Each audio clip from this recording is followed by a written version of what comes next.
untuk perkenalan ini Dokter Susi ini posisi di Semarang ya, saudara-saudara. Jadi Bapak Ibu sekalian kalau mungkin kepingin mau belajar sesuatu atau tanya apa dengan Dokter Susi ini di Semarang ya Dok ya posisinya Ya, di ya. Semarang ya. Nah, hari ini tema kita adalah bagaimana mencegah penyakit dengan menjaga keseimbangan mikroflora dan sistem imun tubuh kita. Nah, jadi kalau imun tubuh kita baik, otomatis kita jauh ya bisa mencegah dengan penyakit-penyakit yang timbul dalam tubuh kita. Bahkan acara ini ke Dr. Susilini. Silakan dimulai, Dok. Terima kasih. Selamat siang semuanya. Assalamualaikum warahmatullahi wabarakatuh. Salam sejahtera bagi kita semua. Baik, hari ini siang-siang ngantuk-ngantuk, tapi semoga tidak ngantuk ya. Jadi kita hari agak serius.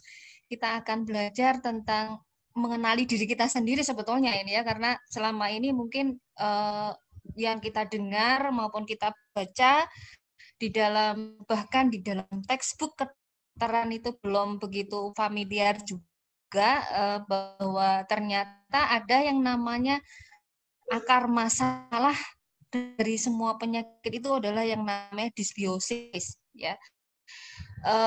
Jadi kalau dulu menurut teori yang sudah mendarah daging dan menjadi dogma di dalam dunia kedokteran, penyakit itu misalnya penyakit bakteri atau virus gitu ya, oleh satu bakteri dan satu virus, harus satu bakteri atau satu virus. Ternyata sekarang penelitian membuka ternyata ada banyak virus dan banyak bakteri ada dalam tubuh kita, yang artinya bahwa sebetulnya penyakit itu tidak terjadi dari satu virus atau satu bakteri saja ya, akan tetapi karena perubahan ekosistem dalam tubuh yang disebut dysbiosis. Nah, kita akan ikuti satu persatu ya. Jadi kita kenali dulu diri kita bahwa kita ternyata adalah ekosistem yang berjalan ya. Mengapa kita disebut sebagai ekosistem yang berjalan? Karena tubuh kita ini terdiri atas banyak sekali mikroorganisme ya, baik itu bakteri, virus, fungi ya, dan kita ini sangat dipengaruhi oleh lingkungan kita ya. Dipengaruhi oleh tanah yang kita sentuh, dipengaruhi oleh makanan yang kita makan, udara yang kita hirup, ya, tumbuh-tumbuhan di sekitar kita. Jadi banyak sekali hal-hal yang mempengaruhi kita. Nah, bakteri itu ada berbagai macam bentuk. Secara sifatnya interaksinya dengan manusia ada 3 macam bakteri yang disebut. Yang pertama adalah simbion. Simbion ini ibaratnya orang yang sangat baik ya, teman, sahabat, orang yang sangat baik dan dia tidak akan berbuat jahat kan ya. Nah, lalu patobion. Patobion itu dia ada di sekitar kita ya, tapi dia punya potensi untuk berbuat jahat pada kita.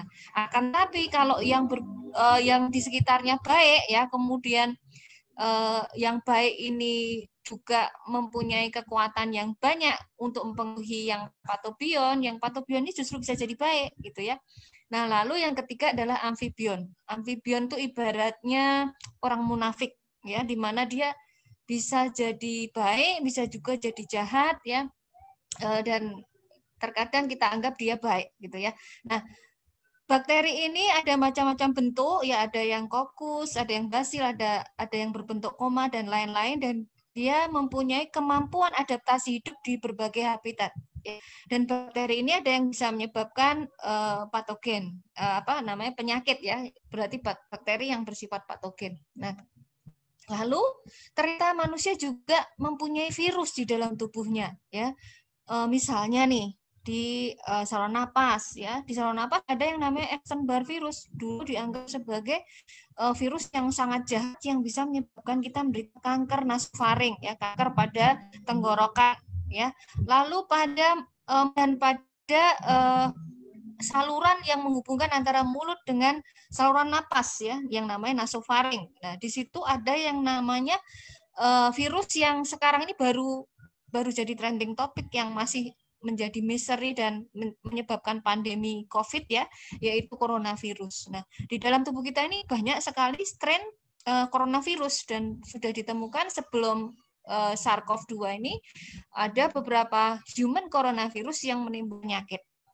Nah, lalu di saluran cerna yang paling banyak. Di saluran cerna ini kita menjumpai banyak sekali virus yang juga bisa menyebabkan penyakit ya. Dan makanan yang kita makan itu juga membawa virus yang mempengaruhi ekosistem virus dalam saluran cerna kita.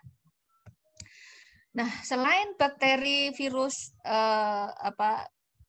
selain bakteri tadi dan virus, ada juga fungi ya. Fungi ini jamur ya. Contohnya kalau kita pengen tahu itu Candida. Candida itu penyebab keputihan pada wanita ya biasanya ya. Jadi Candida itu sebetulnya juga merupakan bagian dari jamur yang memang dia hidup di dalam tubuh kita.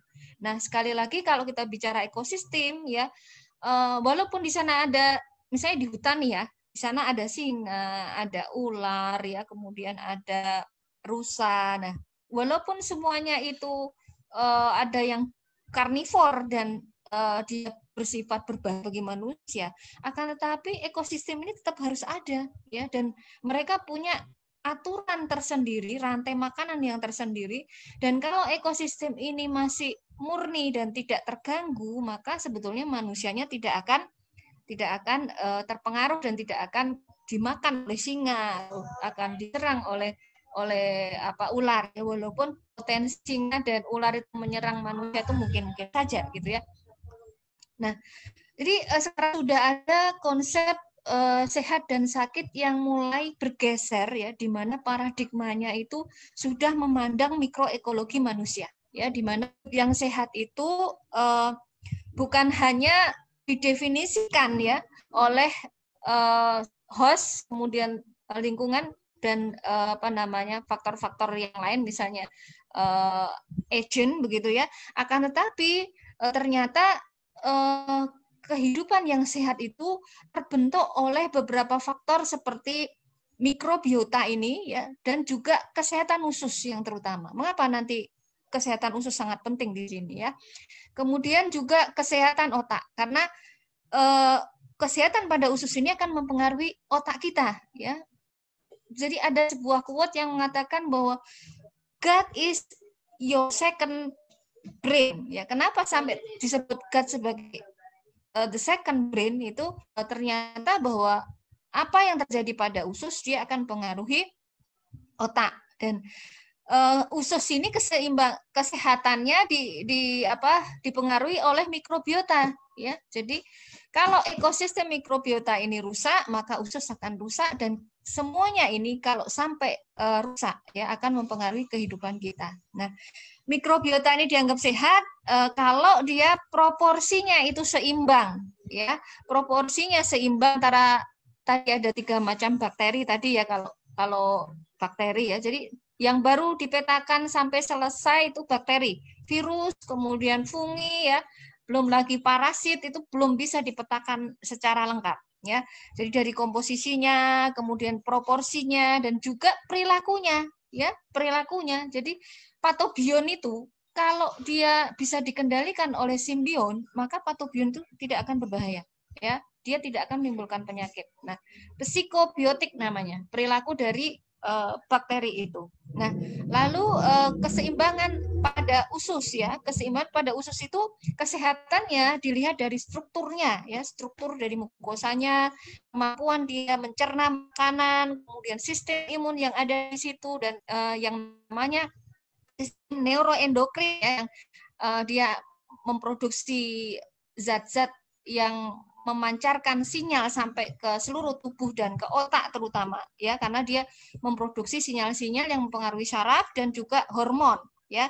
Kemudian gerakan dari usus itu sendiri, dan ini yang akan menjadi faktor penentu dalam kehidupan kita ya, mempengaruhi otak ya. Nah, otak sendiri dikatakan dipengaruhi oleh neurogenesis, perilaku, dan stres ya. Stres dia akan mengaruhi juga mikrobiota ya. Jadi pada orang-orang yang stres diketahui diversitas mikrobiotanya menurun ya. Jadi hidup sehat ini sangat ditentukan oleh 3 faktor ini.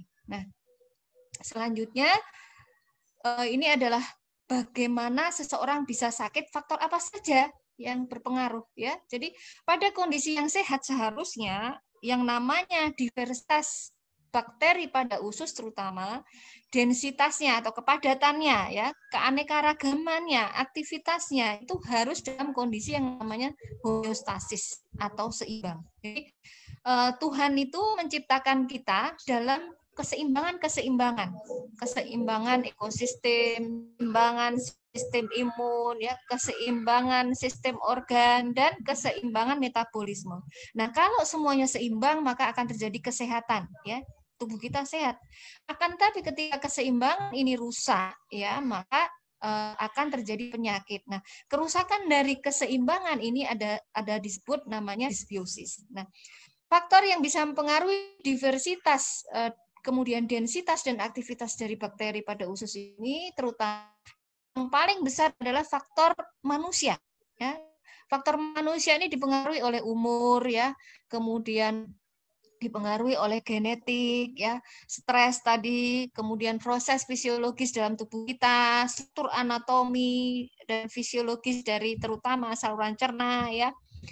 Umur misalnya, semakin tua seseorang maka keanekaragaman sistem imunnya akan semakin rendah kembali ke seperti kita masih anak-anak.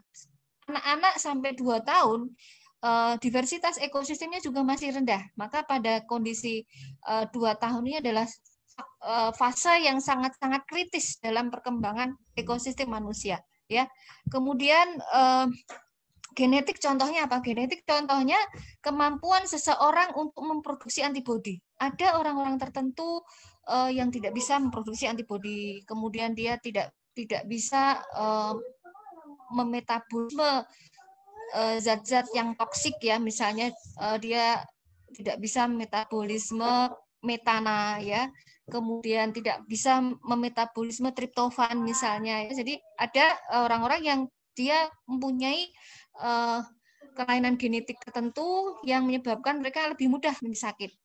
Akan tetapi genetik juga menimbulkan peran yang besar pada kekebalan seseorang melalui yang namanya resistensi genetik, di mana orang tertentu diberi kekebalan terhadap misalnya virus HIV, ya. Kemudian pada infeksi plasmodium, ya, plasmodium malaria, ya, yang menyebabkan malaria. Nah, jadi sebetulnya faktor genetik ini sangat bermacam-macam, dia bisa mempengaruhi kerentanan maupun Nah, lalu faktor eksternal. Faktor eksternal ini di sini ada makanan yang kita makan, ya. Terutama makanan yang kaya serat, yaitu yang disebut prebiotik. Prebiotik ini adalah makanan yang dia dibutuhkan oleh bakteri baik, ya, untuk tumbuh. Nah, lalu probiotik. Probiotik itu tadi komposisi bakteri baik, ya. Penggunaan antibiotik, ya, penyakit yang kita derita, kemudian gaya hidup kita, ya, dan juga lingkungan kita. Kita tinggal di daerah yang polusinya tinggi, misalnya di kota, ya, tentu akan berbeda dengan di desa atau di hutan yang misalnya belum terjamah oleh manusia, ya. Nah, lanjut. Nah, tadi kita bicara tentang mengapa usus, ya. Mengapa usus itu faktor yang sangat penting, ya? Karena usus itu adalah ekosistem yang terbesar. Mengapa disebut ekosistem yang terbesar? Karena di sana ada sekitar 500 sampai 2000, ya, bakteri, ya, dan di sana kalau dihitung itu ada sampai 1000 sampai 40.000 spesies dan 1.800 genera, ya. Dan genom itu seluruh susunan gen, ya, dari bakteri itu 150 kali lebih banyak dari gen kita sendiri. Ya, artinya sebetulnya kita ini bisa disebut sebagai mikrobiota berjalan, ya, bakteri berjalan, ya. Nah, karena itu maka mikrobiom ini dianggap sebagai satu organ tersendiri, yang beratnya bisa mencapai 1 sampai 2 kilogram, ya. Karena dia terdiri atas 100 triliun, ya, individu. Karena itu maka benarlah kata Hippocrates, ya. Siapa Hippocrates itu? Hippocrates itu adalah bapak kedokteran modern, ya, di mana dia menyebutkan bahwa semua penyakit itu berasal dari usus, ya. Maka dia juga menyebutkan supaya kita menggunakan makanan kita sebagai obat, ya. Ada satu quote yang terkenal dari Hippocrates, "Let your food tie your medicine", ya, itu, ya. Jadi mengapa usus ini jadi salah satu faktor terpenting. Nah, ini ya. Jadi di usus kita ini ada 2000 spesies. Kemudian di situ beratnya 1 sampai 2 kg. Dan yang menarik, antar individu itu tidak ada yang sama, ya. Jadi walaupun kita kembar, ya, tetap tidak sama. Jadi kita masing-masing punya unik mikrobiom, ya, walaupun kita kembar. Dan kalau komposisinya berubah, maka bisa menyebabkan berbagai macam penyakit, ya. Dan hal ini disebut dysbiosis, ya.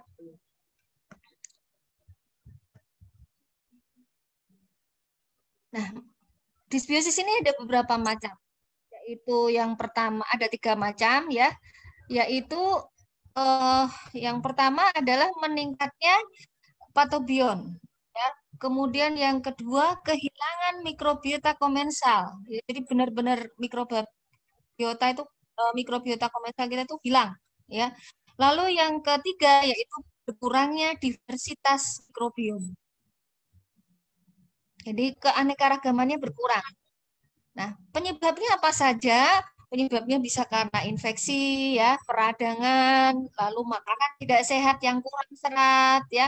Kemudian xenobiotik itu racun, ya, bisa dari obat, bisa dari pengawet, bisa dari zat aditif yang masuk ke dalam makanan kita yang sama makanan itu, ya. Jadi makanan-makanan yang mengandung banyak sekali warna, pengawet, ya. Lalu higien dan sanitasi. Jadi kalau kita terlalu higienis, ya, kita apa-apa menganggap kita harus steril gitu, ya. Akhirnya setiap hari kalau habis apapun kita menggunakan alkohol untuk membersihkan tangan kita gitu, ya. Karena terlalu sering, malah justru hal itu bisa memicu terjadinya dysbiosis, ya. Lalu genetik tadi, ya. Genetik itu yaitu tadi karena tubuh kita misalnya punya kelainan genetik yang menyebabkan akhirnya mikrobiota komensal itu diversitasnya menurun, ya. Kemudian juga kelainan genetik yang menyebabkan sel-sel imun kita ini responnya berubah terhadap mikroba komensal. Nah, kondisi yang menyebabkan kita sakit disebut dysbiosis tadi terjadi melalui pengeluaran zat-zat yang bersifat racun, ya, yang dikeluarkan oleh bakteri tadi. Misalnya di sini ada TMAO, ya, kemudian butirat, ya, nanti saya sebutkan, ya. Ini bisa menyebabkan penyakit pada otak, pada otak di sini ada stres, autis, ya, kemudian penyakit autoimun yang menyerang otak, ya, misalnya multiple sclerosis, ya, pada paru-paru bisa menyebabkan asma, pada hati bisa menyebabkan penyakit perlemakan, bisa menyebabkan, kemudian pada jaringan lemak bisa menyebabkan, ya. Kemudian pada usus bisa menyebabkan peradangan kronik yang disebut inflammatory bowel disease, ya. Kemudian colic disease, ya. Dan lalu juga pada penyakit yang menyerang pankreas, infeksi sistemik, ya, contohnya pada diabetes, ya, kemudian penyakit aterosklerosis dan rheumatoid arthritis. Nah, bagaimana usus bisa rusak dan menyebabkan banyak penyakit, ya? Nah, di sini karena rusaknya permeabilitas dari usus. Jadi keruh pada mukosa, namanya dinding usus ini. Dinding usus ini namanya mukosa. Ini akan menyebabkan permeabilitas usus ini meningkat, ya. Permeabilitas itu kemampuan zat itu melalui usus, ya. Misalnya di sini, ya, di sini gambarannya kan dia harus rapat begini, di antar sel dia harus rapat, ya. Ketika terjadi kerusakan yang disebut leaky gut, ya, maka renggang ini, ya, antar epitel ini akan renggang. Nah, kerenggangan ini akan menyebabkan semua yang berada pada lumen atau lubang pada usus kita itu akan masuk ke dalam pembuluh darah. Nah, akan menimbulkan yang namanya circulating immune complex, ya, karena dia akan memicu reaksi imun, ya, diikat oleh antibodi dan dia akan dibawa kemana-mana oleh darah. Kalau dia ke otak, maka dia akan menyebabkan penyakit di otak, bisa menyebabkan peradangan yang menyeluruh dari tubuh manusia, menimbulkan kegagalan organ di seluruh organ manusia, bisa menyebabkan autoimmunity, ya autoimun, ya, dan juga gangguan malabsorpsi dan nutrisi sehingga terjadi defisiensi gizi, ya. Nah, penyebabnya bisa macam-macam, triggernya bisa karena protein yang terlalu tinggi tidak bisa dicerna, ya, kerusakan pada lambung. Jadi pada lambung ini harusnya pH-nya dia asam, ya. Karena terjadi gangguan pada pH, ya pH-nya terjadi menjadi basa, maka akan terjadi disbiosis pada lambung yang itu akan mempengaruhi usus, ya. Kemudian penggunaan antibiotik yang tidak rasional, ya. Infeksi misalnya influenza, jadi bukan hanya SARS-CoV-2, ya, SARS-CoV-1, MERS-CoV itu sebenarnya juga bisa menyebabkan gangguan leaky gut ini. Lalu kondisi glukosa darah yang meningkat itu juga bisa, ya. Kemudian antibodi yang rusak itu juga bisa men-trigger kehamilan, di mana hormon pada kehamilan akan mempengaruhi keanekaragaman ekosistem mikrobiota, ya. Kemudian stres, ya, menopause, ya, racun, dan juga alergen dari makanan. Nah, gejalanya apa? Gejala secara umum, ya, mungkin dari semua bau kita, bau keringat, bau kentut, ya. Jadi kalau berbau kemungkinan kita mengalami disbiosis, ya. Bau pada mulut contohnya namanya halitosis, ya. Jadi bau sekali mulutnya, ya. Kemudian nyeri perut atau sakit perut, ya, mual, sembelit, ya, diare, kesulitan buang air kecil, gatal pada vagina atau dubur, ya, kembung, sakit dada, ruam, kemerahan pada kulit, mudah lelah, ya, kesulitan berpikir atau konsentrasi, gelisah, depresi, itu semua adalah sebetulnya gejala secara umum dari disbiosis. Nah, ini contoh bagaimana pengaruh dari makanan kita yang menyebabkan disbiosis pada usus, ya. Makanan yang bagaimana yang bisa menyebabkan disbiosis, yaitu yang tinggi lemak, ya, tinggi lemak, kemudian makanan junk food, ya, western food, ya, yang bisa merusak usus, ya, menyebabkan peredaran dari metabolit-metabolit yang dia bersifat memicu peradangan, ya, hingga terjadilah kerusakan pada pembuluh darah yang disebut aterosklerosis, ya, di sini, ya. Aterosklerosis itu penebalan dari pembuluh darah dan kekakuan pada pembuluh darah karena penumpukan lemak, ya, pada pembuluh darah, ya. Kemudian bisa menyebabkan yang namanya trombolepasnya plak dari lemak yang menempel pada pembuluh darah sehingga dia terbawa aliran darah dan dia bisa menyumbang aliran darah dimanapun dia nyangkut, ya. Kalau dia nyangkutnya ke jantung bisa muncul sebagai penyakit jantung. Kalau dia nyangkutnya ke mana, ke otak, dia bisa muncul sebagai stroke, gitu, ya. Nyangkut ke paru-paru bisa terjadi sesak nafas dan gagal nafas, ya. Nah, kemudian diet yang tinggi serat akan memproduksi yang namanya SCVA. SCVA ini adalah short chain fatty acid. Jadi asam lemak rantai pendek yang dia diperlukan dalam regulasi tekanan darah dan juga dalam regulasi sistem imun, ya. Nah, dia bersifat baik, ya, dia bisa mencegah kerusakan dan peradangan karena peredaran dari zat-zat toksik tadi. Nah, kemudian antara usus dengan organ lain itu terjadi keterkaitan. Maka itu yang menjelaskan mengapa seperti misalnya pada COVID ini, ya, gejala-gejalanya selain ada diare juga bisa terjadi sesak pada napas, ya, karena ternyata yang namanya kerusakan ekosistem pada usus, ya, dia akan mempengaruhi hasilnya peradangan yang akan dibawa secara sistemik ke organ lain termasuk di paru-paru dan menyebabkan kerusakan di paru-paru. Demikian juga adanya kerusakan dinding usus tadi akan menyebabkan peredaran dari bakteri-bakteri yang ada di dalam usus masuk ke dalam sistem aliran darah dan pembuluh limfe dan menyebabkan penyakit di semua organ termasuk di paru-paru. Nah, pemberian bakteri baik terbukti dapat melindungi ya dari kerusakan-kerusakan secara sistemik ini pada orang-orang yang mengalami disbiosis pada usus. Nah, ini disbiosis pada usus pada kasus COVID-19 ya, di mana disbiosis pada COVID ini dia menyebabkan penurunan dari sel-sel imun ya tertentu ya, terutama NK sel ini ya, yang ini akan menyebabkan virus jadi lebih mudah menyerang dan akhirnya sel imun yang lain berkurang ya, dan akhirnya terjadi peradangan yang hebat dan kerusakan yang hebat menyerang paru-paru sehingga gambaran parunya ini terlihat seperti ini. Jadi yang namanya paru-paru ini terdiri dari alveoli namanya ya. Jadi gelembung-gelembung yang berfungsi untuk menyerap udara ya, menyerap oksigen ya.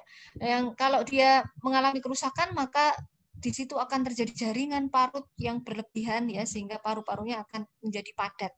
Nah, ini yang terjadi pada COVID. Nah, disbiosis ini sebetulnya bisa terjadi jauh sebelum kita terserang virus ya, atau sebelum dahulu sebelum kita lahir, karena ekosistem kita ini dipengaruhi pembentukannya pertama kali ketika dalam rahim.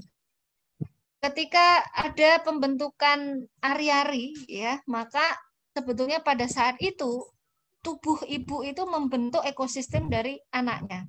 Pertama dibentuk dari mulut ibu ya, kemudian dari usus ibu.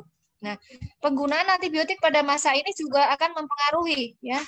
Kemudian pada saat menyusui, seorang ibu yang menyusui makanya tidak boleh sembarangan memakan obat ya, antibiotik terutama ya, dan juga dia harus sangat menjaga pola hidup ya, kemudian pola makannya ya, karena akan mempengaruhi air susunya. Selain itu, kalau anak itu tidak disusui juga akan mempengaruhi sistem imunnya ya, karena itu tadi 2 tahun itu adalah masa penting untuk perkembangan ekosistem dan juga untuk perkembangan sistem imun. Ada sistem imun yang tidak akan terbentuk bila kita tidak terpapar oleh mikrobiota komensal ya. Jadi ada yang tidak akan tumbuh ya. Nah, ini akan menentukan kesehatan anak itu bukan hanya pada saat dia anak-anak, bahkan sampai dia nanti dewasa ya. Bisa terjadi chronic disease ya, seperti penyakit jantung, kegemukan, diabetes, alergi ya. Nah, ini gambaran bagaimana mikrobiota pada anak itu sangat dipengaruhi oleh ibunya.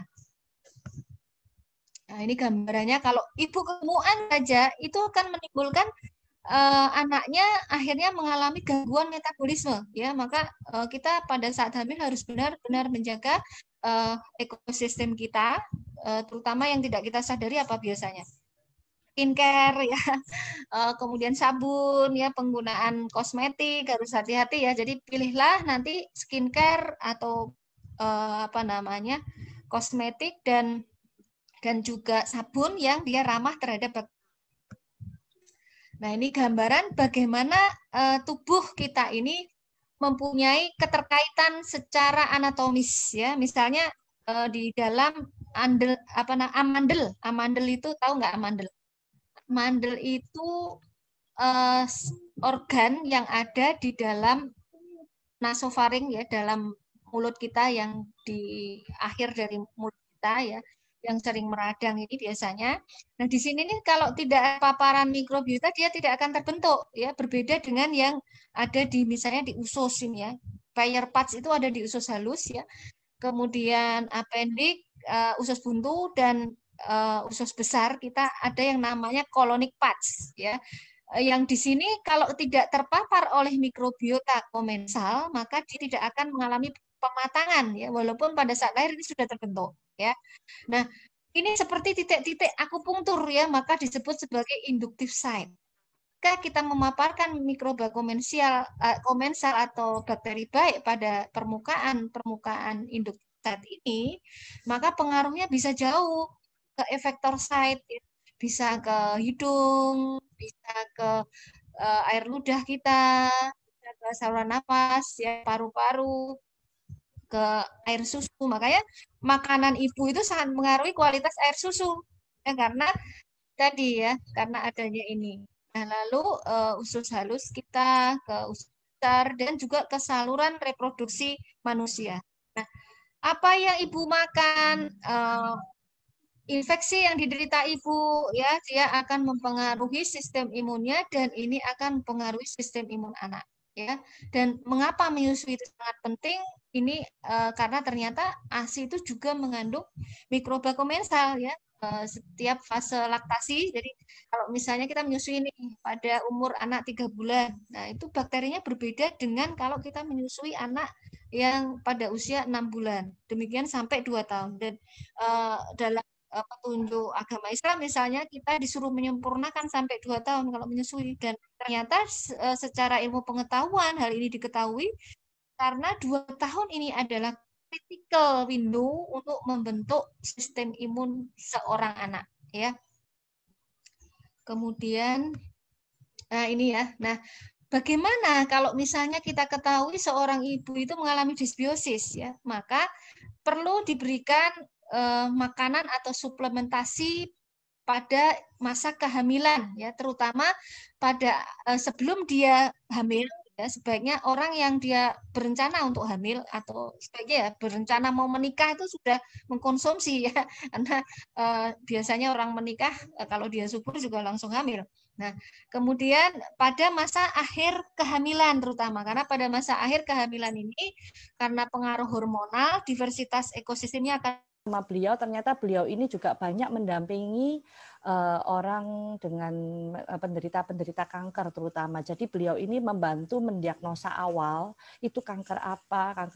Nah, itu beliau yang awal-awal mendiagnosa. Nah, kemudian dia bilang jumpa baktinya dia, jadi dia juga mendampingi. Bahkan dia tadi ada singgung juga mengenai dia ada membuat rumah tinggal, ya, untuk pasien kanker. Tapi saya nggak tahu, ya, saya nggak berani bilang lebih jelas lagi gimana. Itu beliau tadi secara sepintas dia ada kayak lagi mau mulai membangun gitu untuk fasilitas untuk menemani orang kanker atau gimana, karena kita tahu ya orang kanker itu juga selain butuh sehat juga butuh support mental. Nah, jadi Dokter Susi ini banyak juga mendampingi mereka. Jadi beliau cukup paham juga mengenai penyakit autoimun. Kebetulan beliau juga autoimun, ya. Kemarin pada saat beliau mengkonsumsi UTSU itu beliau lagi flare. Dia kena SLE. Nah, itu katanya dia konsumsi UTSU satu hari satu itu udah berapa hari langsung flare-nya menurun drastis. Maka dari situ beliau mulai penasaran, wah ini produk apa? Beliau mulai meneliti, mencari tahu gitu. Sudah dijawab juga sama beliau. 11 itu adalah anak yang dia lahirkan dan dia punya 1 anak susuan. Nah, jadi pas 12 kita nggak bisa suruh dia nambah lagi, saudara. Dan beliau juga masih muda banget, ya, nggak kelihatan kalau dia barusan melahirkan loh November ini. Jadi anaknya itu masih sekitar 2 bulanan, ya. Beliau juga bukan orang yang sembarangan konsumsi produk atau ikut produk ABC, ya. Dia juga pernah bilang, saya sebelum konsumsi ini saya juga teliti dulu kok. Saya juga cari tahu dulu apa ini isinya, apa komposisinya. Nah, Dokter Susi sudah kembali. Dok, nanti siap-siap juga ya, Dok, ya, pertanyaan yang berhubungan dengan AFC juga, bagaimana produk AFC ini bisa membantu dengan tadi dibiosis ini, keseimbangan ekosistem di usus, ya, Dok, ya. Ya, Dok, nanti ini dikasih kesempatan juga rekan-rekan AFC di sini juga mereka bertanya, setelah setelah mereka melihat tadi penjelasan Dokter Susi, wah ternyata usus ini berperan penting banget ya dalam tubuh dan ternyata penyebabnya juga banyak. Nah, terus dengan konsumsi UTSU ini atau subarasi, nah gimana? Terus juga tadi yang mengenai busui tadi itu apakah aman juga kita konsumsi? Nah, mereka juga butuh pingin tahu juga ya, Dok, ya, kaitannya penyakit ini. Oke, silakan dilanjut, Dok. Saya kembalikan ke Dokter Susilo. Ya, jadi tadi sampai ke faktor yang mempengaruhi kolonisasi bakteri, ya. Nah, itu penting karena nanti dampak dari suplementasi bakteri baik itu belum tentu juga akan berefek sama pada setiap individu, ya, karena faktor-faktornya banyak sekali tadi, ya. Dan juga karena misalnya di sini tubuh kita itu memproduksi sesuatu yang mempengaruhi mikrobiota juga ya. Misalnya kalau orang itu estrogennya tinggi misalnya, kecenderungannya dia akan lebih mudah misalnya tumbuh jamur kandida ya, bisa terjadi keputihan, kemudian penyakit-penyakit jamur pada mulut misalnya ya. Lalu kalau kita stres ya, kenapa stres itu mempengaruhi ya? Karena kalau kita stres kita akan mengeluarkan hormon ini katekolamin ya. Dia akan menyebabkan stimulasi dari actinomyces yang menyebabkan radang pada saluran cerna ya. Lalu juga mempengaruhi ekosistem pada mulut. Lalu tubuh kita juga memproduksi hidrogen peroksida ya, di mana hidrogen peroksida ini diperlukan dalam membunuh bakteri patogen ya. Kemudian juga memproduksi yang namanya peptida antimikroba ya, yaitu di sini antibiotik alami dalam tubuh kita. Jadi ini sebabnya mengapa kalau bakteri kita seimbang sebenarnya nggak perlu kita konsumsi antivirus, antibakteri, ternyata kita bisa sembuh sendiri gitu ya. Nah, kemudian fungsi dari bakteri ya. Bakteri ini adalah penyusun dari salah satu benteng pertahanan tubuh kita ya. Jadi benteng pertahanan tubuh kita ini ada 4 ya. Yang pertama adalah barier mikroba yang terdiri dari mikroba komensal ya, yang terdiri dari 3 macam bakteri. Lalu barier kimiawi yang terbentuk oleh peptida antimikroba yang kita produksi ataupun diproduksi oleh bakteri ya. Lalu enzim, kemudian juga imunoglobulin atau antibodi ya. Lalu barier fisik tadi yaitu dari lapisan mukosa tadi, dan juga baru sistem imun kita ya. Jadi bukan hanya sistem imun kita ya, kalau rata-rata kan kita menganggap benteng tubuh kita itu hanya imun kita ya. Fungsi bakteri. Fungsi bakteri ini dia bisa memproduksi biomolekul yang mempengaruhi sel tubuh manusia dan mikrobiota yang lain ya. Ini contohnya ya. Jadi ada beberapa macam bakteri, dia bisa memproduksi hidrogen peroksida, bisa memproduksi oksilipin yang dia menghambat misalnya dia mempengaruhi perkembangan dari mikrobiota yang lain ya, meningkatkan migrasi dari sel-sel tentara tubuh kita, terutama sel leukosit yang disebut neutrofil, mempengaruhi integritas mukosa. Jadi yang namanya jamur kandida itu pun diperlukan ya, keberadaannya diperlukan ya, tapi dia harus dalam kondisi seimbang ya. Lalu kandungan neuroaktif yang diproduksi oleh lactobacillus ya, dan lactobacillus ini yang sangat-sangat penting dan biasanya pada orang-orang yang sakit dia berkurang ya. Contohnya pada COVID ini yang berkurang adalah lactobacillus ini ya. Kemudian bagaimana bakteri komensal itu diperlukan dalam membentuk antibodi, ini caranya ya. Jadi dia mempengaruhi sistem imun melalui banyak sekali sinyal seperti ini ya. Kemudian bagaimana dia bersifat antivirus. Nah, ini mengapa sekarang ini penggunaan probiotik untuk pengobatan COVID ini sudah banyak diteliti. Ya, karena suplemen-suplemen probiotik ini ternyata diketahui kalau dia menggunakan bakteri lactobacillus tadi ya, yang namanya misalnya lactobacillus, dan yang sering dipakai adalah Bifidobacterium longum ya, seperti di Austria ya. Di Austria itu mereka menggunakan kombinasi dari multispesies bakteri yaitu Bifidobacterium dan Enterococcus ya, di mana diketahui Bifidobacterium longum ini dia akan produksi antivirus yang namanya plantasirin, dan dia bisa memblok reseptor terhadap virus SARS-CoV-2 ya. Kemudian ternyata pada penyakit paru ya, yang mengalami disbiosis pada usus ya, ketika diberikan probiotik, maka dia akan mampu menyembuhkan jaringan paru yang rusak karena infeksi dari bakteri dan virus ya. Kemudian nah ini juga pada penggunaan pada produksi vaksin, ada beberapa vaksin yang dikembangkan berasal dari probiotik. Yaitu ini yang mereknya Simvivo ini ya. Kalau mau ngecek bisa di sini www.biorender ini ya. Jadi Simvivo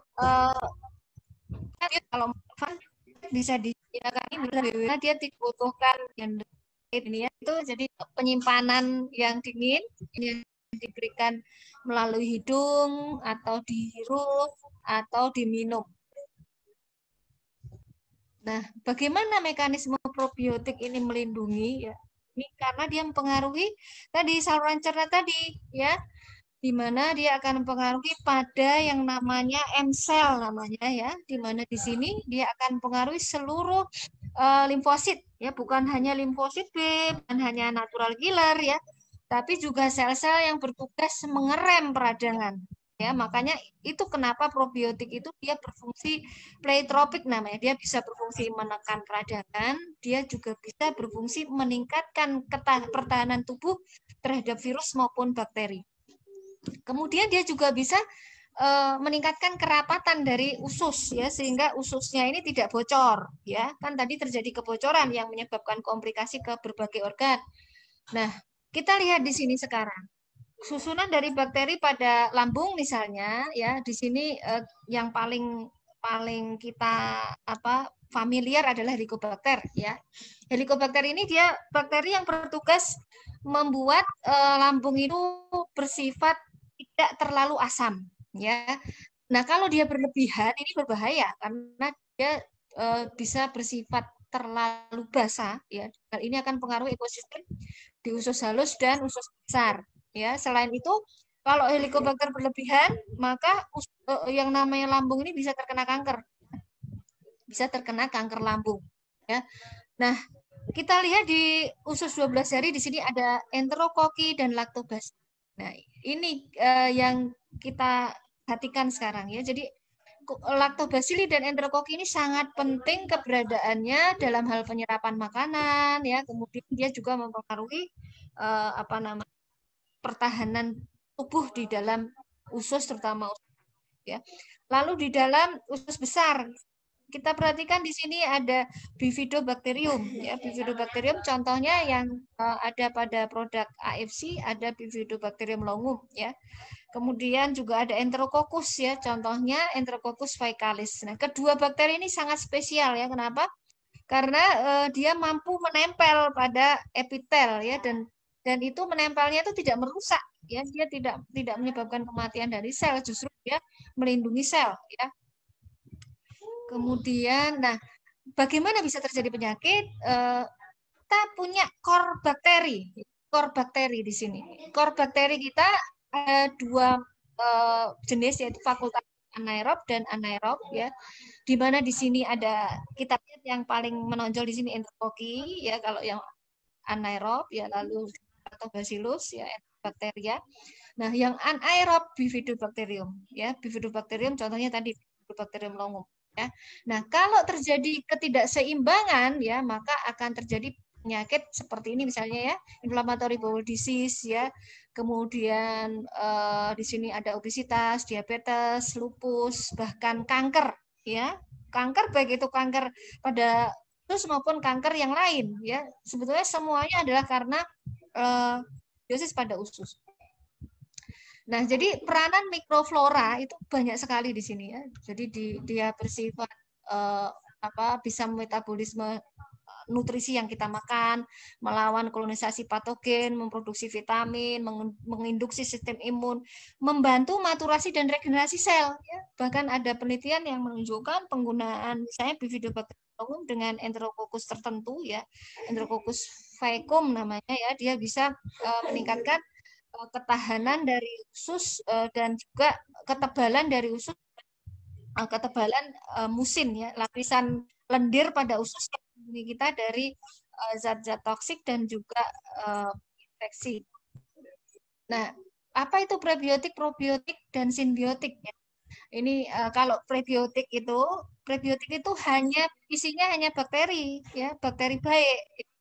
Dia bisa bersifat unispesies, akan satu spesies ya, lactobacillus saja atau Bifidobacterium saja begitu ya. Bisa ada atau ada yang multisektor tadi ya. Jadi yang dia gunakan adalah Bifidobacterium longum, yes ya, multium, fokus ya, lactobacillus begitu ya. Nah, lalu prebiotik Prebiotik ini adalah serat yang dibutuhkan oleh bakteri untuk hidup ya. Misalnya inulin ya. Nah, campuran antara keduanya itu disebut simbiotik. Nah, seperti ini adalah simbiotik. Bukan probiotik saja, tapi simbiotik. Simbiotik lebih bagus daripada hanya probiotik saja. Nah, ini contoh lactobacillus ya, ada biotanya lactobacillus di sini ya. Lactobacillus ya. Bifidobacterium kemudian saja lactobacillus makanan ya. Misalnya kalau yang lactobacillus di sini kita jumpai pada tempe, pada tahu, pada kefir, pada tape, dan aplikasi modern bisa dibuat untuk berbagai macam produk ya. Misalnya bukan hanya makanan atau suplemen ya, akan tapi juga untuk kosmetik ya, sabun, bumbu dapur ya, mie, kecap, herbal ya, vaksin tadi ya, pupuk ya, hand sanitizer, bahkan pengharum ruangan ya. Sekarang sudah mulai banyak produk yang menggunakan bakteri baik.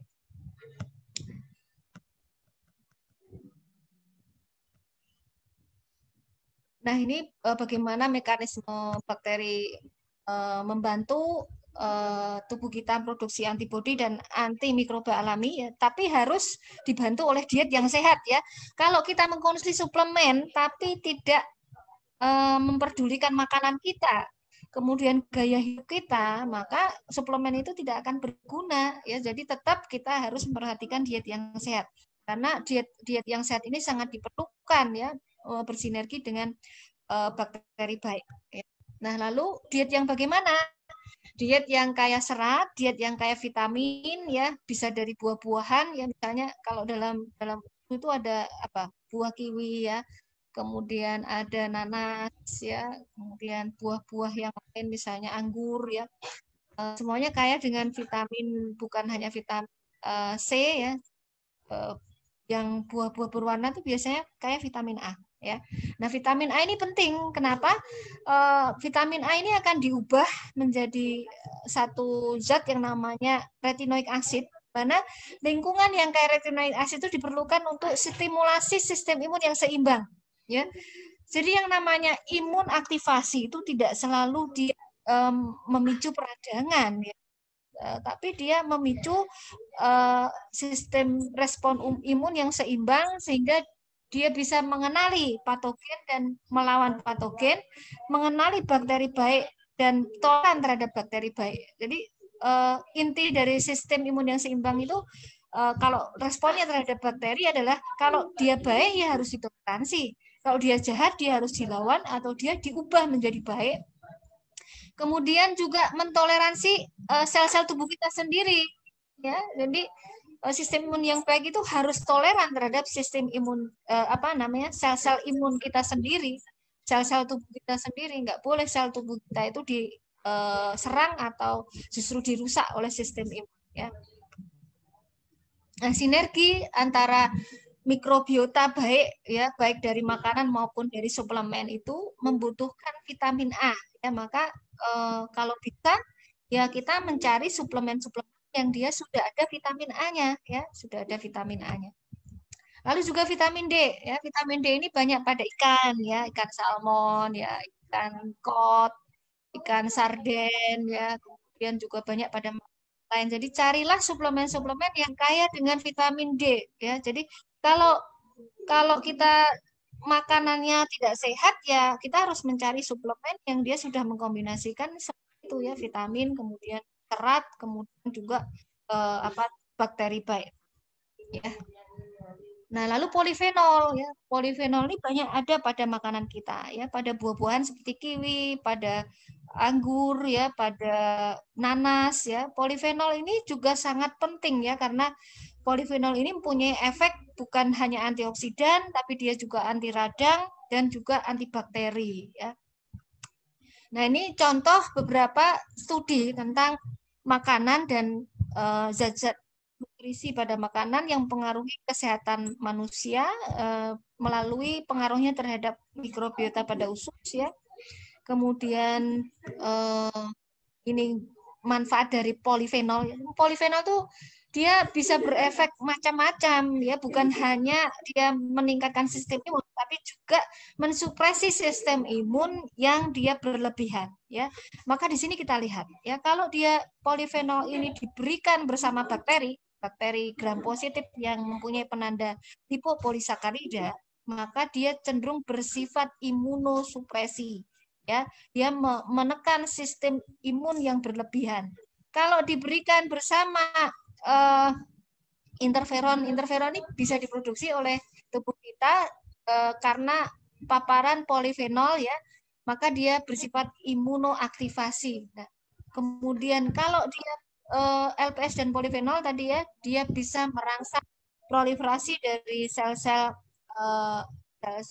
yang menekan peradangan ya, sehingga terjadilah sistem imun yang seimbang. Maka sebetulnya formula simbiotik ini kerjanya imunomodulasi ya. Dia tidak hanya meningkatkan tapi dia juga menyeimbangkan ya, bukan hanya meningkatkan ya. Nah, ini kemudian pengaruh diet. Mengapa banyak orang mengkonsumsi suplemen tapi kok hasilnya tidak ada efeknya? Ya, salah satu contohnya karena dia mungkin dietnya tidak sehat.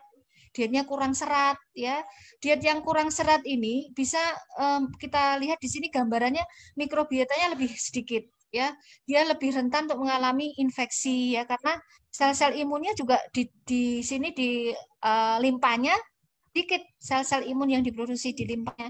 Jadi organ yang memproduksi sel imun itu salah satu contohnya adalah di limpa, kemudian di timus ya namanya ya, timus ya, kemudian di tadi di payer parts, kemudian di getah bening dan sumsum tulang ya. Kalau kita makan yang nggak sehat, paru-paru kita sistem imunnya juga lemah karena tentara-tentara tubuh yang berjaga di situ lebih sedikit ya. Berbeda kalau kita makan tinggi serat. Makanan yang tinggi serat itu akan meningkatkan aktivasi dan produksi sistem imun pada sumsum tulang ya, sehingga banyak tentara-tentara tubuh yang bisa beredar ke seluruh tubuh kita, sehingga paru-paru kita juga dijaga oleh tentara-tentara tubuh lebih banyak, dan akibatnya kalau terdapat infeksi dia akan cepat melawan ya. Nah, bahaya makanan yang tidak sehat ya, dari pertanian yang menggunakan pestisida misalnya ya, herbisida. Nah, itu tidak sehat ya, itu akan mempengaruhi diversitas ekosistem baik itu lingkungan kita maupun tubuh kita. Peternakan ya, pada hewan-hewan yang diternak yang mendapatkan antibiotik ya, kemudian makanan yang dia konsentrat, itu juga dia akan mempengaruhi diversitas dan produksi hormon-hormon yang ada di dalam tubuh peternak itu ya, sehingga seperti susu sapi itu kita harus lihat misalnya susu sapi, sapinya diternak dengan cara apa ya. Kalau dia farming dan mendapatkan banyak konsentrat dan antibiotik ya, kita harus hati-hati dengan susu seperti itu.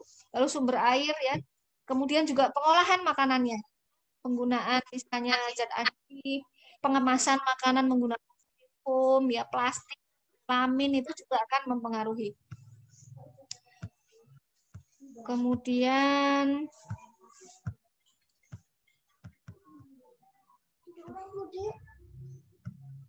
nah ini ya, jadi produsen-produsen yang nakal itu sekali menggunakan pengawet seperti formalin dan asam borak misalnya ya, kemudian pewarna ya, perat tiruan. Nah, ini sangat akan menimbulkan kerusakan pada saluran cerna kita. Nah, bagaimana saluran cerna yang sehat? Ya, ada kriterianya ya. Ini bisa dibaca sendiri nanti ya. Akan saya berikan slide ini sehingga bisa kita baca bersama-sama ya. Lalu bagaimana kita tahu saluran cerna kita sehat? Nah, dengan melakukan beberapa tes kita bisa mengetahui ya. Ada yang namanya tes asam organik ya, kemudian tes dari analisa dari BAB kita ya, dari tinja kita, ada menggunakan napas kita ya, atau dengan biopsi. Misalnya pada orang-orang yang kena MAH kronis ya, maka dia akan dibiopsi untuk MAH kronis, maka dia akan dibiopsi untuk ada tidaknya heli yang menarik untuk mengetahui ada bakteri yang melekat pada epitel. Nah, bakteri tipe tinja yang kita HP nanti dilihat ya, tinjanya apakah dia bentuknya seperti beng-beng misalnya ya, seperti beng-beng apa keras gitu ya, keras.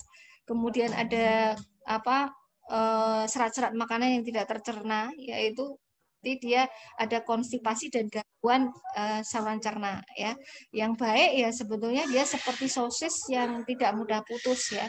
Kalau dia kecil-kecil ya, tapi tidak terlalu lembek, nah kemungkinan juga dia kekurangan serat.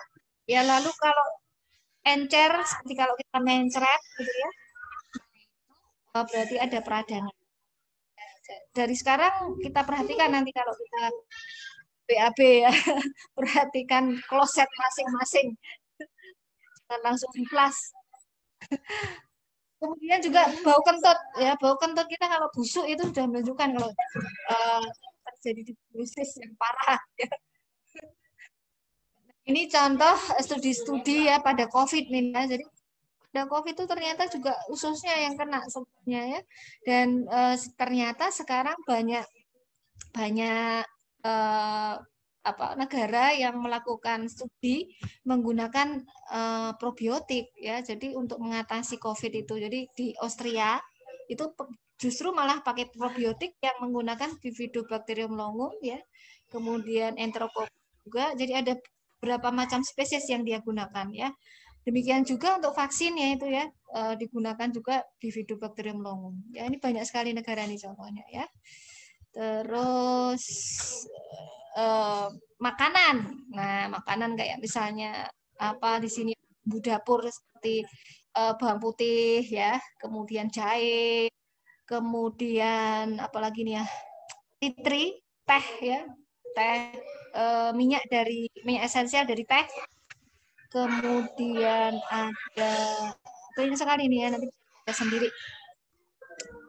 Jadi inti dari jaga kesehatan adalah sayangi mikroba komensal dengan pola hidup sehat, konsumsi makanan atau suplemen probiotik yang karenanya usus kita akan menjadi sehat ya, dan mereka akan menjadi tentara yang akan menjaga tubuh kita. Itu bukan hanya infeksi loh ya, termasuk tumor ya. Masuk tumor ya. Jadi seperti tumor itu kalau sistem imun kita baik, sistem imun kita ada yang namanya natural killer. Nah, natural killer ini adalah tentara khusus ya, ibaratnya tentara apa ya kalau tentara Densus 88 bukan ya. Pokoknya tentara khusus yang dia mempunyai senjata yang sangat luar biasa, dia mampu melubangi sel tumor ya, kemudian membom sel tumor itu sehingga sel itu akan mati. Tanpa dokter menyinggung tentang UTSU atau SUBA, bagi orang yang sudah teredukasi dari UTSU SUBA sendiri langsung bisa menghubungkan ya, kayak saya tadi ya, begitu dokter singgung masalah bakteri Bifidum longum itu saya langsung itu ada di UTSU. Kayak dokter pada saat bilang kita butuh kiwi, nanas apa, nah itu semua kan adalah bagian ingredient dari UTSU ya nih dok. Apakah aman mengkonsumsi UTSU atau SUBA pada saat mereka itu kan dicurigai bisa meningkatkan IGF-1 tuh dok. Nah itu gimana dok penjelasannya dok? Iya, jadi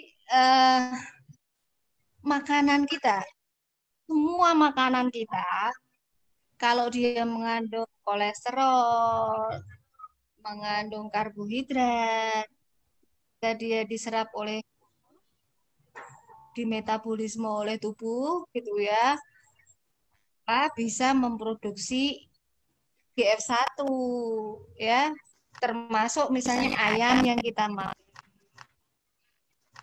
gula yang kita konsumsi, gorengan ya. Jadi kalau itu misalnya berlebihan ya, kemudian tidak diimbangi dengan misalnya diet yang sehat tadi, kaya serat, tidak ada bakteri tadi ya, tentu hal itu akan menimbulkan masalah ya kan pada orang-orang yang terutama dia punya cacat genetik. kan tiap orang itu bagaimana dia sakit, terutama faktor dari host yang mempengaruhi itu banyak. Ya. Jadi ada faktor genetiknya, kemudian ada pola makan, pola hidup.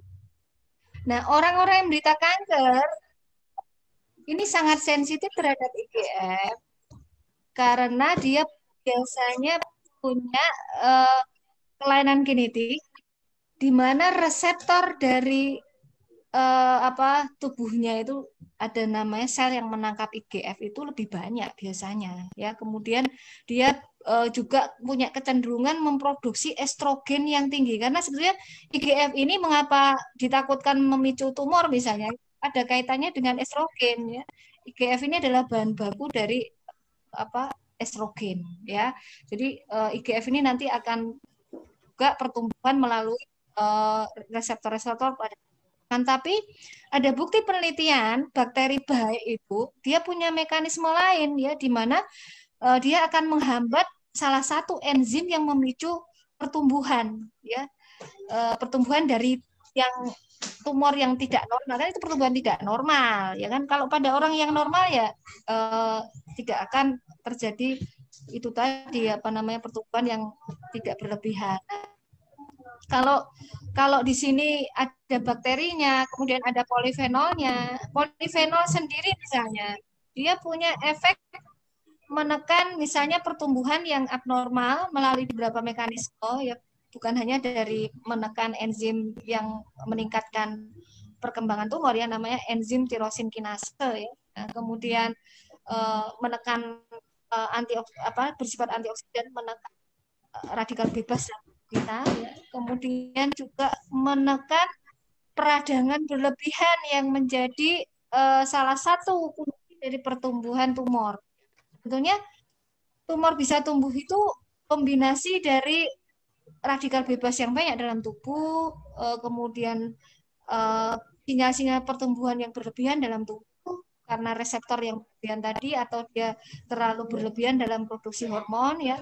Kemudian adanya peradangan yang kronik ya, yang sebetulnya kalau kita konsumsi sesuatu yang mengandung polifenol ditambah bakteri baik ditambah serat ya tentunya akan ada mekanisme-mekanisme lain yang ya akan menghambat efek negatif. Jadi misalnya tadi tirosin kinase tadi ya dengan memproduksi enzim menghambat sesuatu yang menghambat enzim tirosin kinase ya, kemudian juga mempengaruhi natural killer ya. Jadi nggak usah khawatir ya, walaupun IGF-1 naik karena dia dihambat oleh komponen lain dari suplemen ini ya, dia menghambat tirosin kinase, kemudian menghambat radikal bebas, dia memicu natural killer, tentunya negatif ini diharapkan tidak akan terjadi. Ya, walaupun tetap kita harus melihat dengan penelitian-penelitian yang menguji ya apakah ini punya efek samping atau tidak. Tapi sesuatu bisa diizinkan dipasarkan kalau itu berupa makanan izinnya pasti sudah melewati uji toksisitas, nggak mungkin tidak melewati uji toksisitas ya. Apalagi kalau itu dikhawatirkan memicu misalnya hormon ya. Maka di sini apalagi dia berasal dari stem cell ya. Stem cell itu untuk bisa dipasarkan dia harus melewati uji supaya dia tidak menyebabkan yang namanya tumorigenesis ya, tidak menyebabkan kanker ya. Nah, yang pada usus ini bukan stem cell sebetulnya, akan tetapi sekretom namanya. Sesuatu yang diproduksi oleh stem cell, yaitu berupa peptida. Peptida ini protein ya. Jadi bukan stem cell hidup ya. Peptida, kemudian kolagen itu bisa merangsang stem cell pada tubuh kita supaya diaktifkan memperbaiki tubuh kita sendiri. Jadi yang ditransfer ini bukan stem cell hidup dari salmon, bukan. Akan tetapi peptida dari salmon, dari sardin, kemudian yang namanya RNA dari salmon ya. Karena tubuh kita itu sebenarnya dipengaruhi secara genetik oleh RNA pada makanan kita ya. RNA itu materi genetik. Materi genetik namanya ribonukleik asid yang dia bisa mempengaruhi gen kita ya. Ada yang namanya mikroRNA. Nah, mikroRNA ini bisa mempengaruhi ke tingkat genetik kita. Jadi mengapa orang disebutkan ada quote you are what you eat.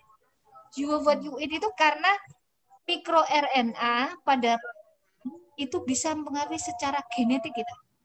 Ya, gitu ya. Jadi bagaimana peptida-peptida dari makanan kita, kemudian RNA dari makanan kita yang berupa mikroRNA maupun transfer RNA, ya, tRNA, itu bisa mempengaruhi ke sel tubuh kita melalui mekanisme horizontal transfer gen namanya ya, sehingga dia berefek stimulasi regenerasi sel kita. Ya, maka jangan heran kalau orang tambah muda kelihatannya ya kalau mengkonsumsi plasenta ya, mengkonsumsi plasenta, kemudian mengkonsumsi. Jadi kesimpulan aman ya dok ya, maksudnya kan karena produk kita ini berupa makanan ya, jadi nggak mungkin kalau sudah sama AFC sudah sampai di launchingkan begini dan sudah dapat izin BPOM segala kan, jadi kan berarti sudah pasti melewati banyak penelitian ya dok ya pastinya ya. Iya, iya benar sekali. Apalagi ini ekspor ya, diekspor keluar ya.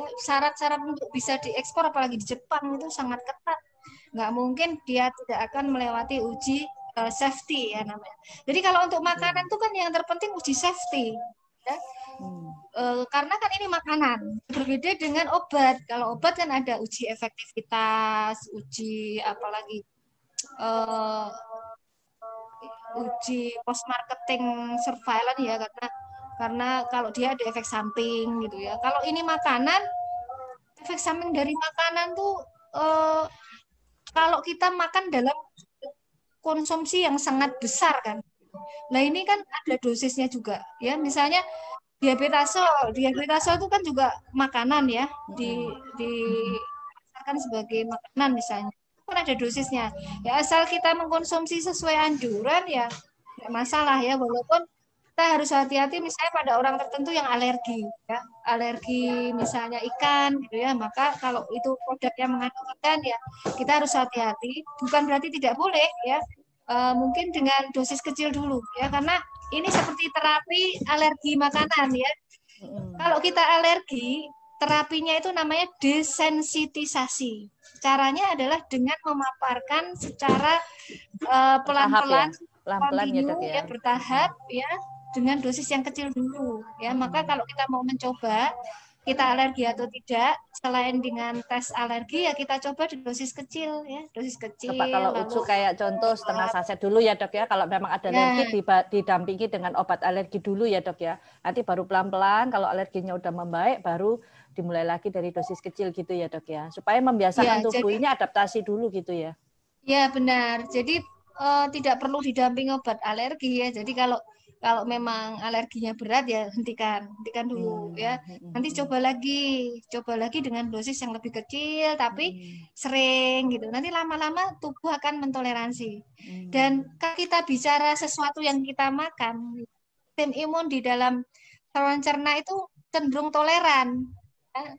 Maka salah satu yang menyulitkan kita melakukan inovasi vaksin melalui saluran cerna itu adalah kita membutuhkan zat yang menambah vaksin itu bisa memicu peradangan, karena kalau kita berikan saja vaksin itu, kecenderungannya vaksin itu tidak akan meningkatkan sistem imun, tapi justru ditoleransi oleh sistem imun kita, gitu ya. Jadi sebetulnya saluran cerna kita itu sangat toleran, mau tiap hari kita makan banyak sekali antigen juga nggak apa-apa kok, gitu loh. Jadi harusnya tidak perlu ada ketakutan seperti itu, kecuali kalau kita punya kebocoran usus yang sangat berat ya, memang harus hati-hati kalau kita punya kebocoran usus yang sangat berat. Tapi orang-orang yang bocor ususnya sangat berat tuh rata-rata ya sudah kondisinya sudah ini ya, sudah parah sekali, bisa jadi mereka sudah koma, sudah dalam kondisi perawatan di rumah sakit yang berat gitu ya. Jadi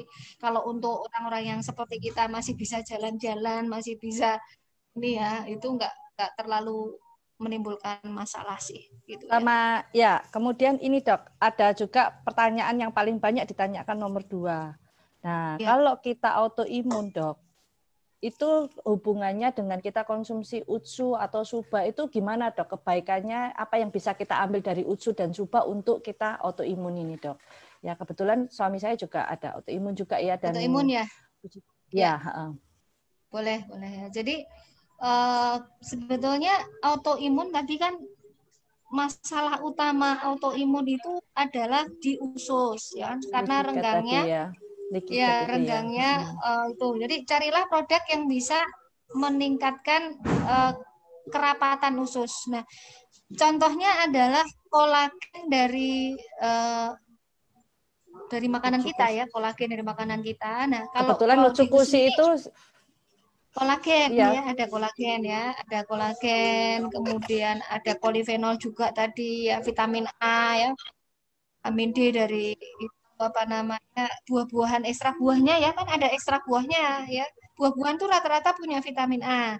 Kemudian kalau ikan itu ada vitamin D-nya ya. Kemudian belum lagi peptidanya ya. Jadi polifenolnya. Semuanya itu dia akan memperbaiki usus dan menyeimbangkan sistem imun di usus yang efeknya nanti akan ke seluruh tubuh. Ya, jadi sebenarnya autoimun ini justru pertama kali carilah suplemen yang memperbaiki ususnya.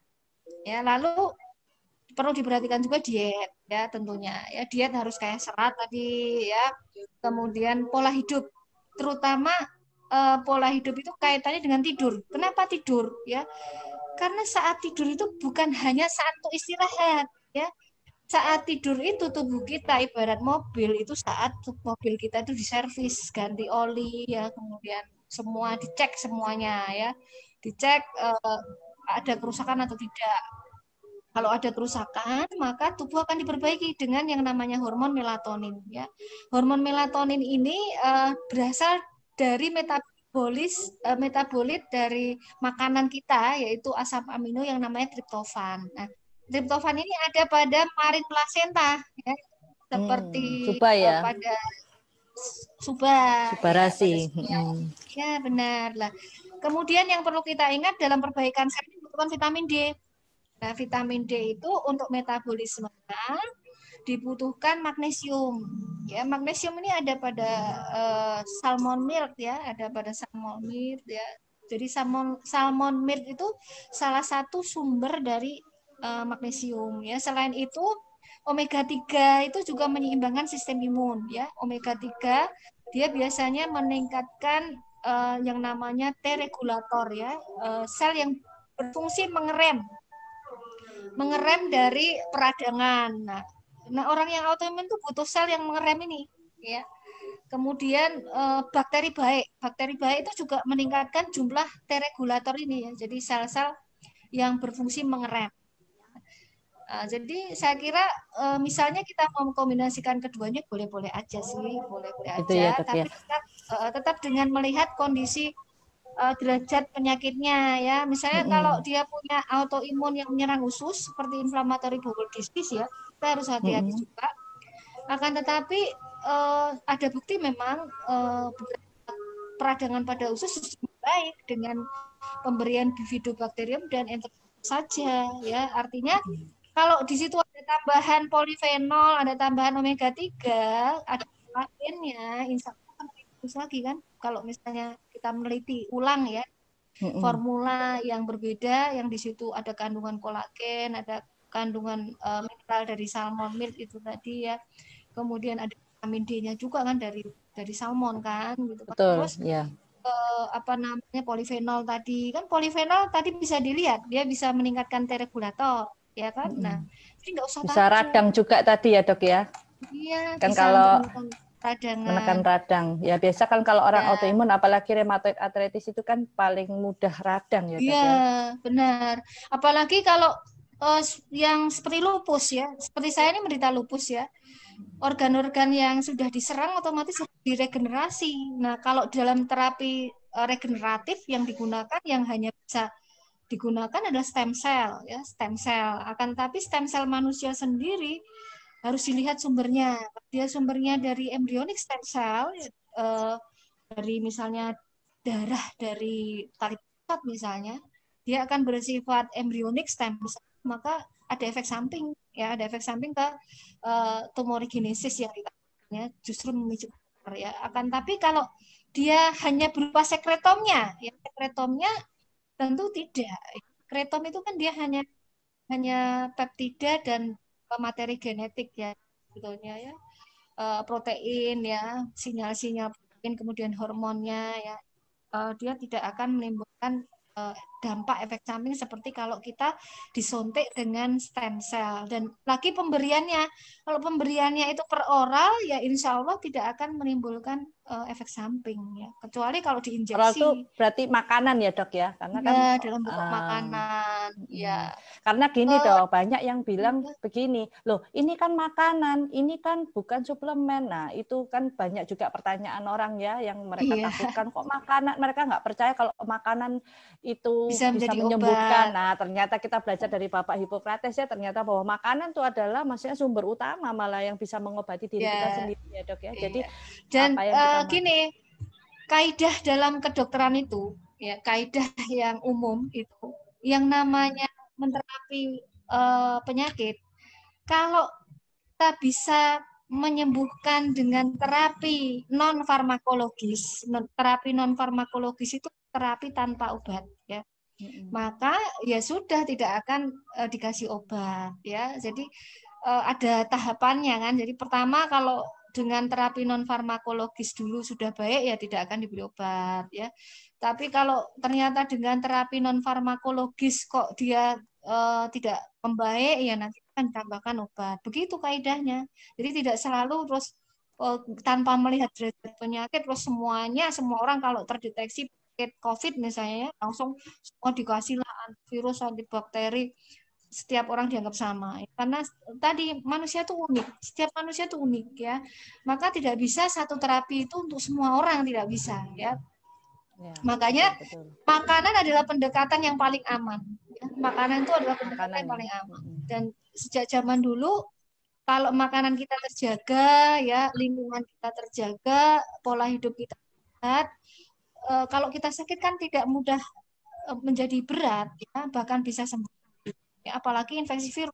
Rata-rata infeksi virus itu bisa sembuh sendiri, makanya disebut self-limited disease ya gitu ya. Nah, jadi, sebetulnya nggak ada yang perlu dibuatkan ya karena dalam kaidah kedokteran pun seperti itu gitu ya. Dan sekali lagi peredaran makanan kalau sudah ada izin dari BPOM berarti aman ya. Nggak mungkin BPOM itu mengeluarkan izin edar kalau makanan itu berbahaya. Ya.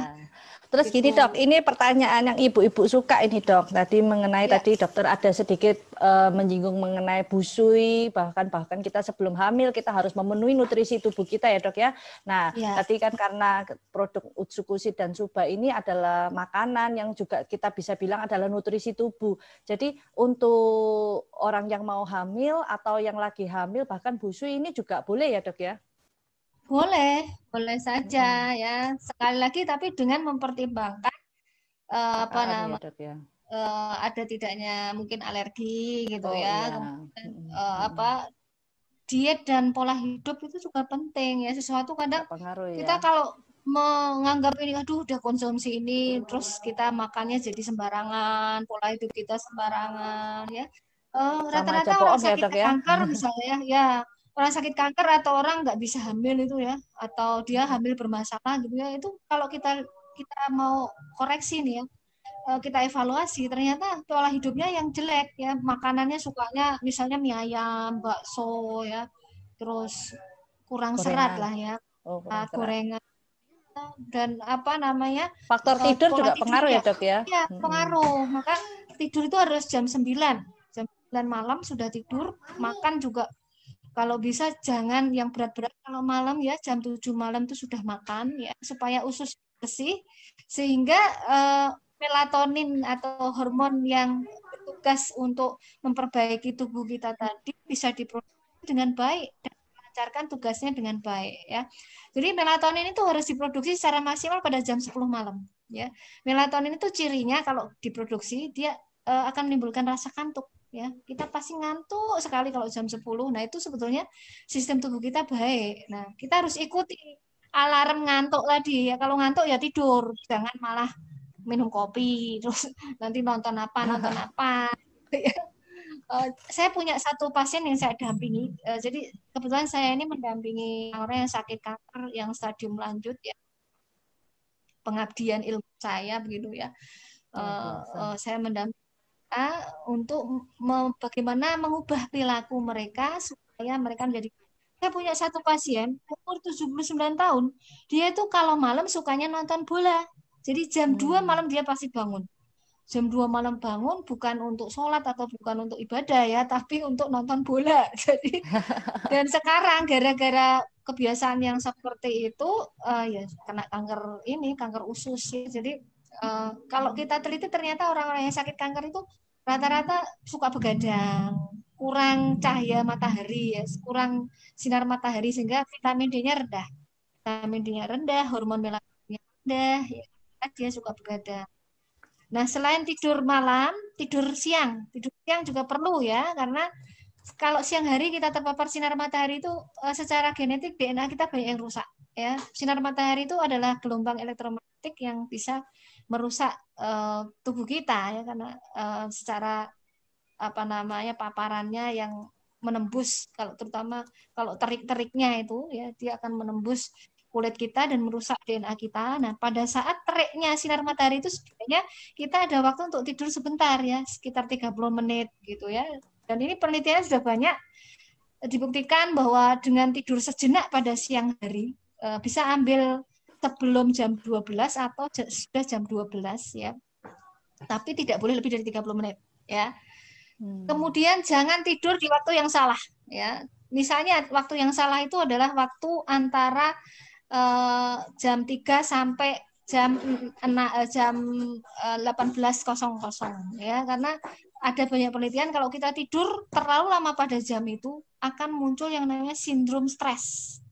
Jadi kita kayak orang stres, linglung, disorientasi. Makanya kalau jamnya nggak tepat biasa orang itu moodnya nggak bagus ya dok ya. Memang ya, stres, depresi, kurang semangat. Dan di Jepang sendiri mulai dibiasakan siang itu benar kata dokter, napping sebentar 30 menit itu ya dok ya. Makanya benar, mereka di kantor itu sampai disiapin di bantal. Iya, dikasih ini kursi yang khusus kayak di pesawat itu yang kelas bisnis itu bisa tidur gitu. Iya, sampai segitunya. Di Taiwan juga. Jadi ini perlu kita terapkan, apalagi sekarang kan work from home ya, work from home, jadi bisalah kita tidur siang ya, gitu ya. Jadi kalau malam ingat nggak boleh tidur terlalu malam. WA-nya dimatikan semua lah, gadget dimatikan ya, karena radiasi pun juga pengaruh ya. Gadget kita tuh memancarkan radiasi.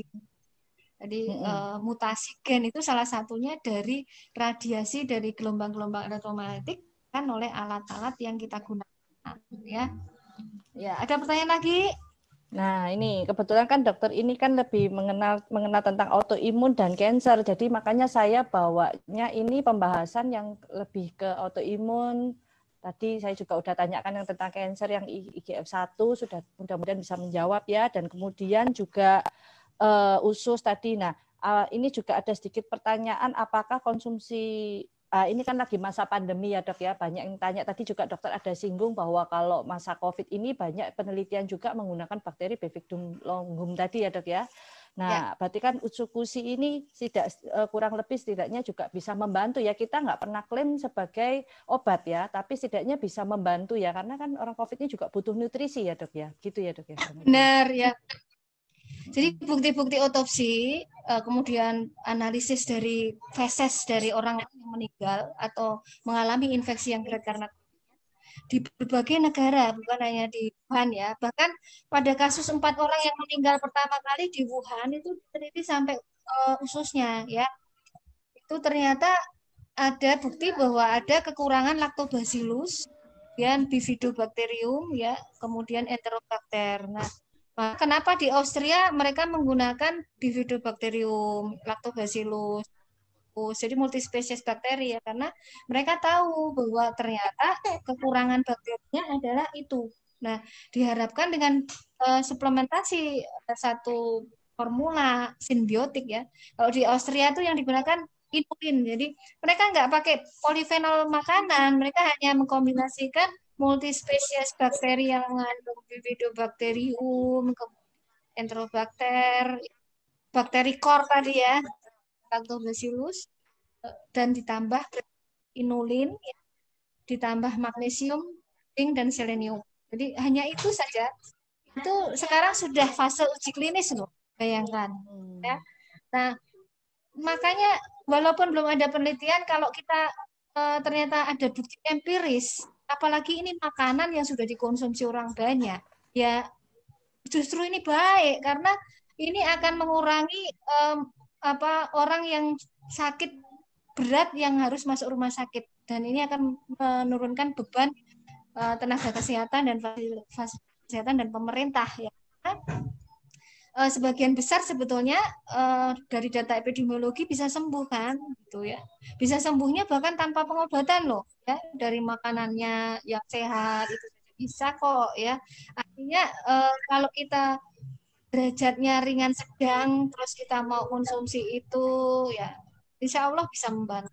Bahkan di protokol kesehatan yang dikeluarkan Kementerian Kesehatan juga diakomodasi penggunaan suplemen-suplemen, termasuk di situ ada probiotik tentunya ya. Di Zhenjiang misalnya ya, Zhenjiang University ya, yang salah satu universitas besar yang di Cina yang mengeluarkan protokol untuk obatan COVID itu memasukkan juga probiotik ya untuk terapi dan ya. Jadi tidak bertentangan ya, tidak bertentangan dan tidak perlu diperdebatkan, tidak perlu dipertentangkan ya, tidak perlu dicari-cari kesalahannya karena memang ini hanya makanan yang membantu gitu ya. Dan kalau dalam kaidah kedokteran, kalau dengan makanan ini saja cukup ya tidak butuh terapi farmakologi gitu ya. Nah, makanya itu juga sedikit banyak sih memang customer saya kebetulan yang COVID juga banyak terbantu sih Bu. Cuman ya kita cuman kita nggak pernah klaim bahwa ini adalah obat COVID, tapi kita bilang ini adalah nutrisi yang membantu. Karena kebetulan juga tadi pembahasan Dr. Susi kan, wah ternyata COVID itu juga bermasalahnya di usus. Dan sedangkan usus ini kan makanan yang memang saya lihat juga mentargetnya untuk perbaikan usus ya, menyeimbangkan ekosistem tadi ya dok ya. Yang awal-awal dokter ada bilang bahwa tubuh yang sehat itu harus ada ekosistem yang seimbang gitu loh untuk masa bakteri-bakterinya itu ya. Dan di usus ini kan dia bisa membantu menyeimbangkan. Iya benar, dan tadi loh bakteri core ya, tadi kita perhatikan bakteri core ya, bakteri core-nya kan di situ ada Enterobacter ya, Enterococcus ya, kemudian ada Bifidobacterium ya, jadi mengapa kok formulasinya di sini kita melihat di usus ada itu ya, karena itu merupakan bakteri inti dalam keseimbangan usus kita ya, jadi dan ini terbukti pada banyak penyakit ternyata yang hilang adalah bakteri core ya, bakteri-bakteri inti seperti Bifidobacterium, Lactobacillus ya, tadi yang saya sebutkan tadi ya. Oke dok. Nah ini pertanyaan terakhir ini dok. Tadi saya lihat ada beberapa pertanyaan yang gini. Mereka konsumsi mungkin mahnya nggak enak. Nah jadi kalau misalnya konsumsi usus subah terus mereka ini kembung atau mungkin mahnya nggak enak. Nah itu penanganannya enaknya gimana ya dok ya, untuk apa harus di stop dulu nanti dicoba lagi dengan dosis terkecil, takaran terkecil atau gimana, mungkin bisa bantu dok. Jadi kan seperti saya sampaikan tadi, salah satu yang menyebabkan kerusakan pada lambung ya, ini keluarnya pada lambung, itu adalah Helicobacter pylori yang berlebihan, ya kan? Helicobacter yang berlebihan ini biasanya karena kekurangan dari bakteri-bakteri yang lain. Nah, otomatis kita bisa mengkonsumsi suplemen-suplemen probiotik yang mengandung bakteri-bakteri yang lain yang itu. Ya, selain itu juga memperhatikan makanan kita. Ya, jadi ada diet yang perlu kita hindari kalau kita lambung. Misalnya diet yang pedas, diet yang mengiritasi lambung, obat-obatan yang mengiritasi lambung ya. Kemudian diet yang menyebabkan banyaknya gas ya. Contohnya serat dari makanan yang menimbulkan gas adalah seperti kol ya, jadi di apa kol ya, kol tahu ya. Kemudian Oh, kacangan yang sulit dicerna. Pokoknya hindari makanan yang sulit dicerna. Makanan yang lemak tinggi ya. Jadi pengaturan diet sebetulnya kalau untuk gangguan mah ya. Atau juga ditambahkan dengan menggunakan herbal-herbal yang menyembuhkan lambungnya. Jadi memang lambung harus diperkuat kalau seperti itu ya. Dengan menambahkan misalnya konsumsi jahe. Jahe itu bagus ya. Jahe itu bisa saya mencoba membantu juga memahami juga apa tadi penjelasan Dokter Susi, bahwa saya sendiri juga sebagai konsumen, saya juga pemakai semua konsumsi, dan sampai saat ini puji Tuhan dan banyak perkembangan baik ya bagi tubuh kita. Tapi juga pesan dari Dokter Susi dan juga rekan-rekan dokter yang ada di Konnichiwa Tim, bahwa kita itu tidak bisa, pola makan kita juga perlu kita jaga. Nah, dari situ saya banyak belajar, ternyata mau sebaik apapun nutrisi kita, mau sebaik apapun obat atau suplemen kita yang kita konsumsi, itu tidak akan berpengaruh besar pada saat pola hidup kita nggak bagus. Sama kayak tadi yang Dokter Susi bicara sebelumnya di awal ya, bahwa pola tidur juga mempengaruhi. Makanya saya juga dulu sering begadang ya, tapi sekarang saya sejak konsumsi Suba, wah enak tidur. Nah, ini bukan iklan, bukan apa ya, tapi ini pengalaman pribadi saya. Jadi dari situ saya juga mulai belajar merubah pola tidur saya, pola makan juga saya mulai jaga. Saya kebetulan keluarga semua diabetes, papa saya juga meninggal karena diabetes. Dari situ saya menjaga dari awal, wah saya ada turunan diabetes nih, jadi saya harus menjaga gula. Jadi saya makanan yang mengandung gula tinggi saya mulai batasin gitu. Jadi bukan berarti mentang-mentang sekarang ada Suba, ada Utsu, saya konsumsi gulanya makin gila-gilaan. Memang sesekali ya, kadang kita kepengen ya, saya paling suka cake kan.